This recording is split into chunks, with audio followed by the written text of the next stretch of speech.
Mais d'abord, pour la dernière de la saison, pour Emmanuel Ducrot. Bonjour Emmanuel. Et bonjour à tous. Eh oui, c'est votre dernier voyage en Absurdie avec les auditeurs d'Europe 1 cette saison. Quelle année! Alors vous avez parcouru vos souvenirs de voyage. On en a vu de toutes les couleurs cette saison. Hein. Et je me souviens encore de la première chronique de cette saison. C'était un retour de congé un peu morne. Je me plaignais que la vie politique soit aussi excitante que l'intérieur d'un frigo quand on rentre de vacances. Ah bah tiens. J'étais à milieu de me douter que 10 mois plus tard, on ne saurait plus où donner de la tête. En ce moment, on n'a qu'à se pencher pour cueillir les absurdités. Depuis la dissolution de l'Assemblée, c'est une floraison. On a eu une série de candidats du Rassemblement national aux législatives improbables qui ressemblaient à une galerie de caricatures. On a la gauche nulle en maths qui pense que 28% des sièges d'une assemblée c'est une majorité. On a maintenant le président de la République qui nous demande à nous, citoyens, de ranger le gros bazar qu'il a semé dans la vie politique. Là, je pars en vacances, c'est un peu frustrant. J'ai l'impression de partir au plus fort de la grande fête au n'importe quoi. C'est pas faux. Il y a des thèmes qui vous ont bien occupé cette année, Emmanuel. Oui, des thèmes assez lourds. Plusieurs chroniques consacrées à la montée de l'antisémitisme dans les facs américaines, dans les grandes écoles françaises, dans la société britannique, en Allemagne où on a même envisagé d'effacer le nom d'Anne Frank du fronton d'une école. Les temps sont sombres et le pire, c'est que cette résurgence de l'antisémitisme se drape de la bonne conscience de la lutte pro-palestinienne.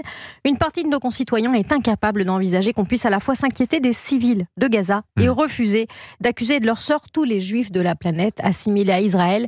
L'antisémitisme dans ce qu'il a de pire, celui qui se cache sous le nom d'antisionisme. Alors, vous vous êtes à plusieurs reprises aussi beaucoup énervé contre les Nations Unies. Hein. Oui, l'ONU qui cette année n'a cessé de piétiner la cause des femmes, les femmes d'Iran, insultées par l'hommage appuyé rendu à leur bourreau, le président de la République islamique mort dans un accident d'hélicoptère, les femmes d'Afghanistan, oubliées à leur sort, les femmes d'Israël, dont l'ONU n'est pas parvenue à condamner fermement les viols, les tortures, les enlèvements par les terroristes du Hamas. Des femmes bafouées par ceux qui sont supposés les défendre. Oui, c'est absurde. Et ça, oui, c'est révoltant. Alors, heureusement, on a eu aussi des sujets un peu plus légers. Ah oui, alors j'ai parcouru toute la liste de ces chroniques, de l'absurde rageant les délires de la transition écologique allemande qui a rouvert ses centrales à charbon pour compenser la fermeture de ses centrales nucléaires décarbonées. On a eu de l'absurde animalier, les goélands qui attaquent les promeneurs en bord de mer, les sangliers qui envahissent le centre de Strasbourg, de l'absurde ultra-moderne, des tracteurs collés au garage par des hackers de GPS, un scénario d'espionnage majeur avec des brosses à dents électriques connectées. Ah oui, ça je me rappelle. Et de l'absurde qui feuilletonne, la baignade sans cesse repoussée d'Anne Hidalgo dans la Seine, ça c'est pas fini, ça va continuer.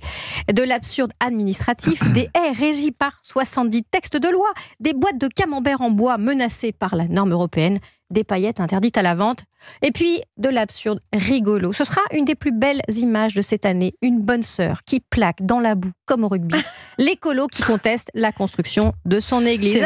Voilà. Ce voyage en absurdie, c'est un peu comme dirait Forrest Gump, une boîte de chocolat. On ne sait jamais sur quoi on va tomber. Alors là, je pars en vacances. Je laisse la boîte aux auditeurs d'Europe 1. Juste une demande, laissez-moi un petit peu pour la rentrée. Je suis sûr qu'il y en aura encore plein. Ah oui, il y en aura. Vous inquiétez pas. Merci beaucoup Emmanuel Ducrot, formidable saison qu'on a passée avec vous et on vous retrouve avec bonheur à la rentrée sur Europe 1. Merci beaucoup Emmanuel. Bonnes vacances, vous avez bien mérité. Vous aussi et à tous les auditeurs d'Europe 1. Et à tous les auditeurs d'Europe 1.